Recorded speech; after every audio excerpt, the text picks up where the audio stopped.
My fiancé and I became homeless 3 months ago. We went to court and were kicked out due to falling behind on rent.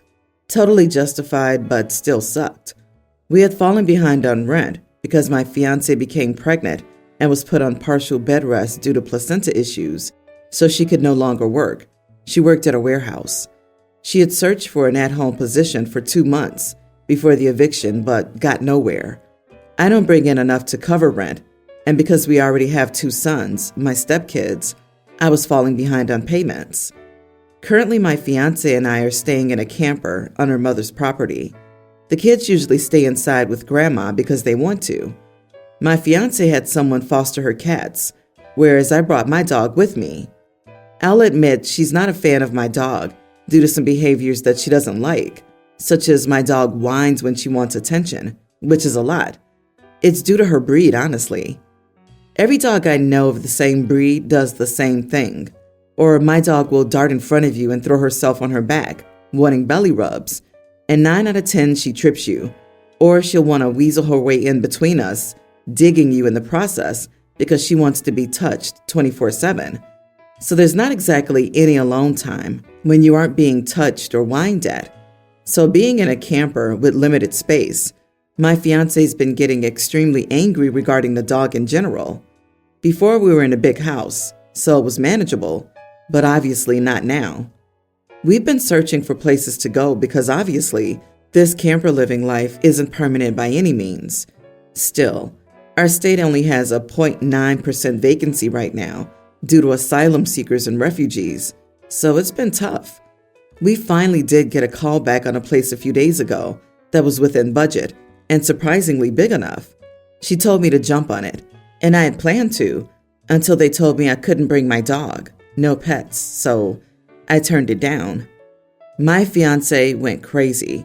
She said that I needed to make sacrifices because now she was 7.5 months pregnant and that she'd have to get rid of her cats too. She didn't want to do that, but the kids were the priority, not the animals. She said the state could come and take her kids if she gave birth and tried raising a baby in a tiny camper. I told her I wasn't willing to get rid of my dog for a house for anyone, and now she won't speak to me. She told me to go to my mother's, and she and her kids would figure it out.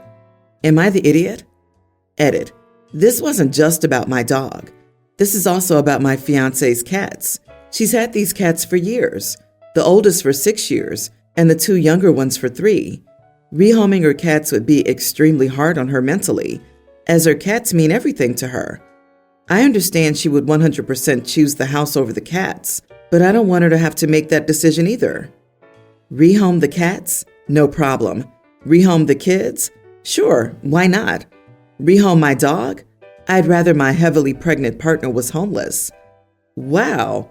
So apparently, your dog's more important than your soon-to-be newborn baby. So she might lose your kid to the state, and you're cool with that? You are the worst ever, and there's something very wrong with you.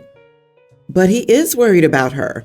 She would be heartbroken if she lost the cat she's had for 6 years and a whiny, clingy dog that will literally trip a pregnant woman if she isn't paying attention.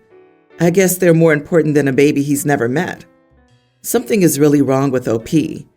The partner should leave him and his dog. Then she and the kids could get the house, and he could continue to stay in the camper with the dog. Dude, wake up! You would rather be homeless and contribute to your wife and kids being homeless than part with your dog, which would also wind up homeless. I know getting rid of a loved pet is tough, but seriously, you put your dog above your pregnant wife, kids, and basically yourself. So please think about it again. Think hard and be honest with yourself. Then explain to yourself, and perhaps the entire internet, what makes you think you aren't the idiot here. Of course you are the idiot. Get your priorities straight. OP has an eviction on his record and got a rental offer. You don't get many choices to begin with, let alone with an eviction record.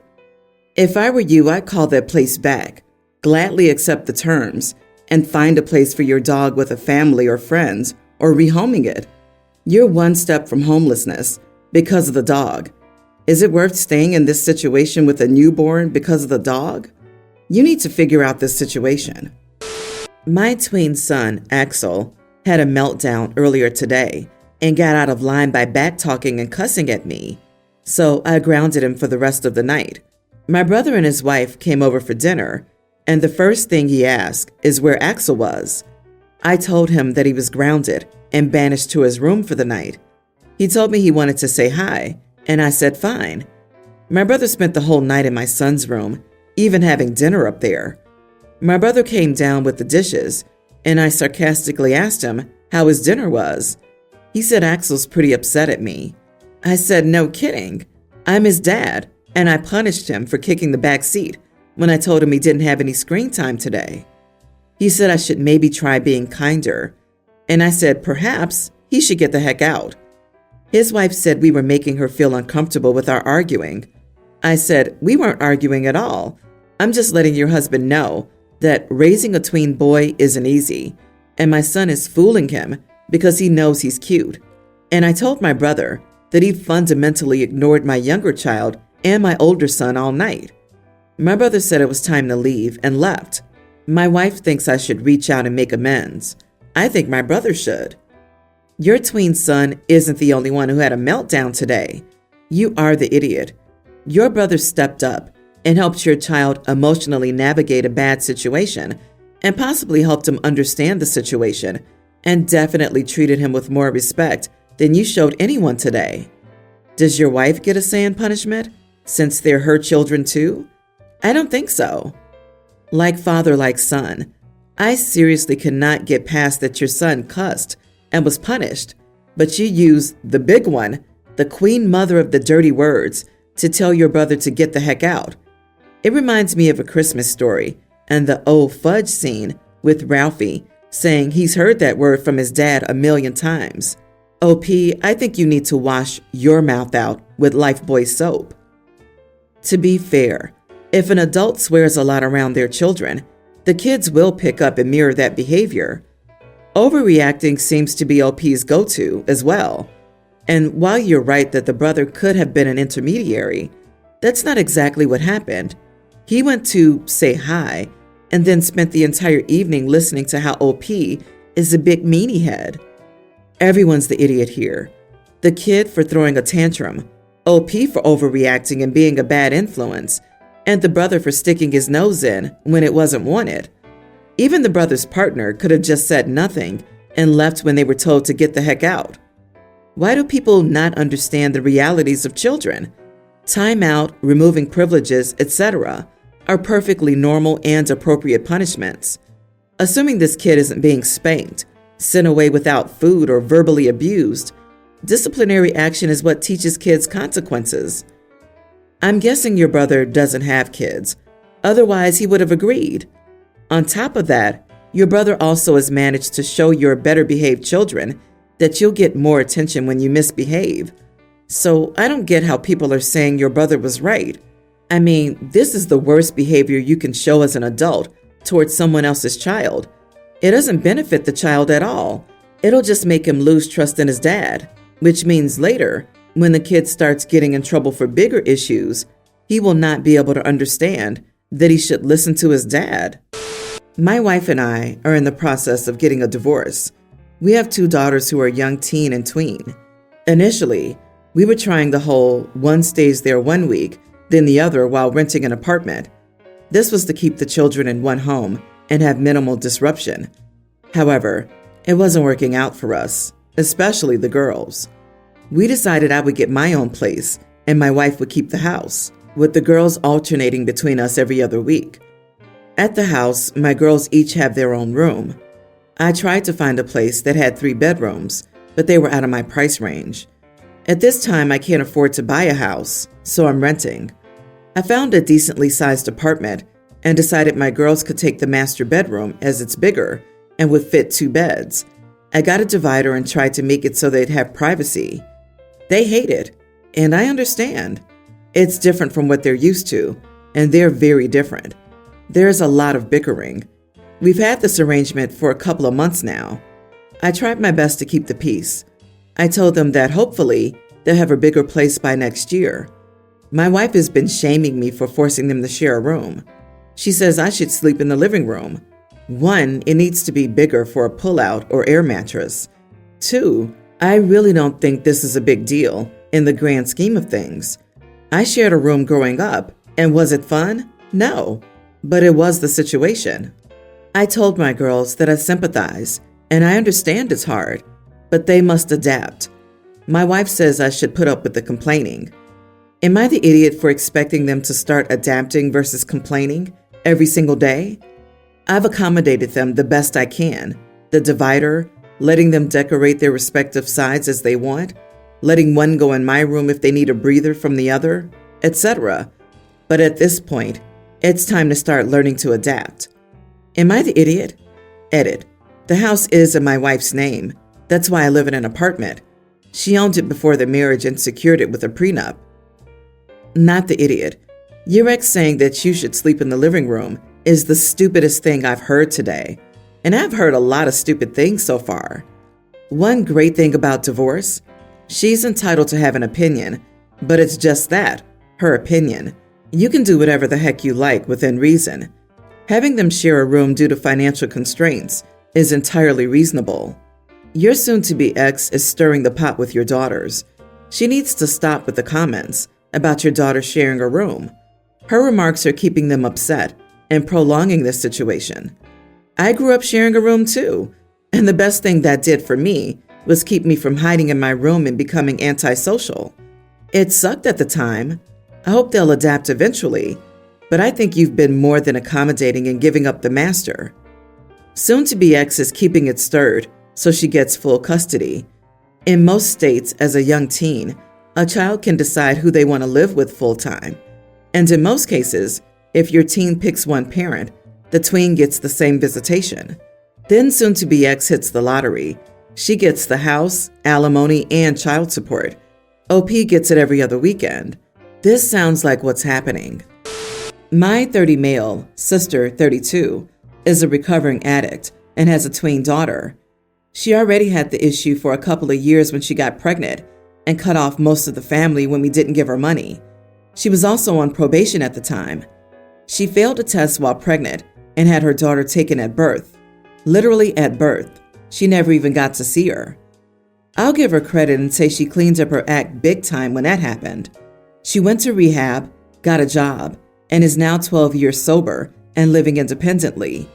My niece ended up getting placed with a nice foster family who adopted her, but my sister got supervised visitation when she was 4.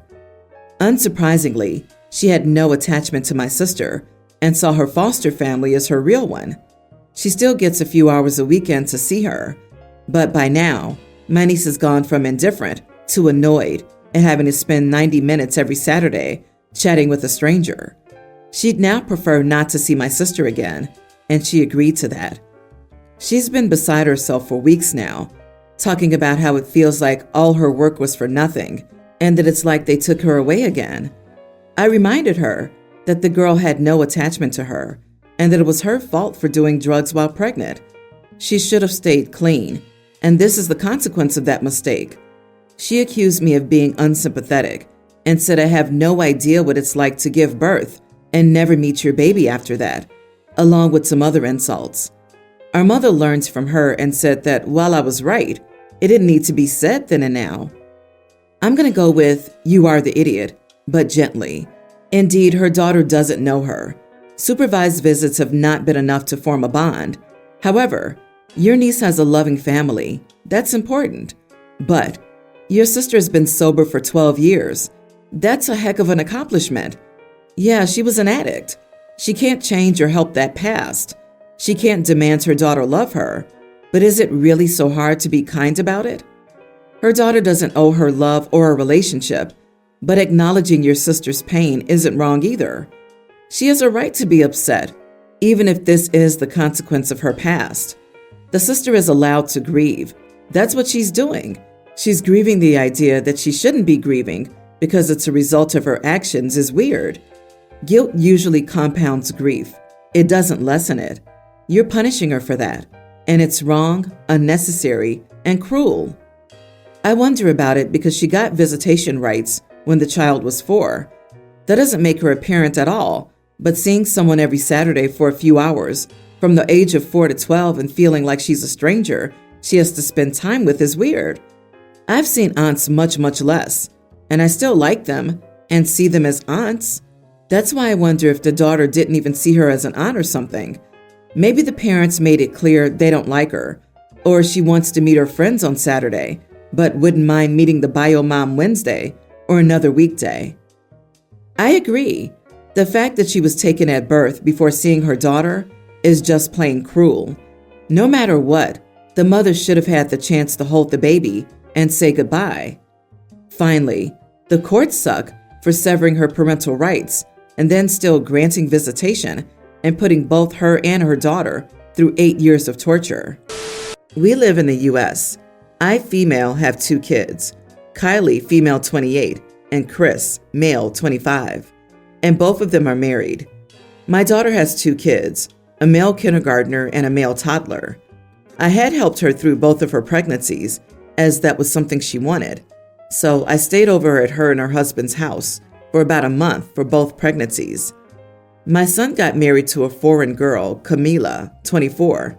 She's from Latin America. They announced a couple of months ago that they're expecting their first baby. Camila has no family here, so we're her only family in the country. I told her to count on me for whatever she needed with the pregnancy, since I knew that first pregnancies can be scary if you're alone. She thanked me and sometimes called me to know if something was normal, or she told me that she felt X and asked if she should go to the doctor. She's now close to 30 weeks, and we celebrated her baby shower last weekend with friends and family. The baby shower was held in my house. After everyone left, my son, she, and my daughter's family stayed over to have dinner together. I asked Camila if her mom would come to visit and help her through the delivery and postpartum weeks, to which she said she wasn't going to, since her mom works. It's not something that people used to do in her native country because couples tend to want some alone time after the baby's born there. I told her that it sounded sad to be all alone. I told her that here, it's rather common for grandmas to go and help around when the baby's born, that I did it for my daughter like my mom did it for me, etc. I told her that I could help her if she wanted. I could go stay over at our house for a couple of weeks before the birth so she can rest. I can cook, do laundry, and clean so she doesn't have to. And then I can stay over after the baby's here to continue helping with the house and the baby. She told me it was unnecessary since my son would have paternity leave, so he could do everything.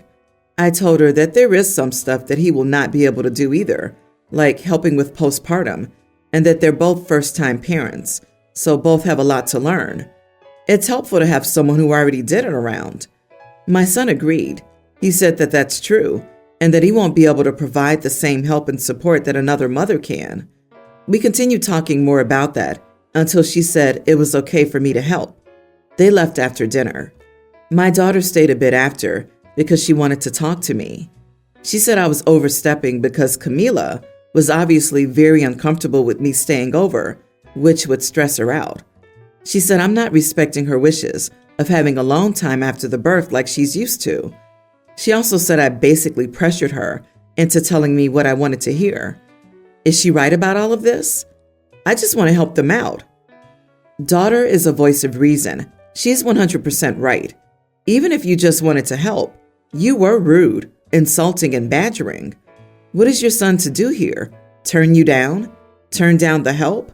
Argue against the notion that you have a unique experience? Complete idiot. Try to listen to your daughter-in-law moving forward. A foreign girl? Even my grandma doesn't say that, and she's sheltered. You sound pushy and vaguely xenophobic. You bullied your way to getting what you wanted, and I hope that your daughter-in-law finds her spine soon and tells you to back off so her pregnancy experience isn't ruined.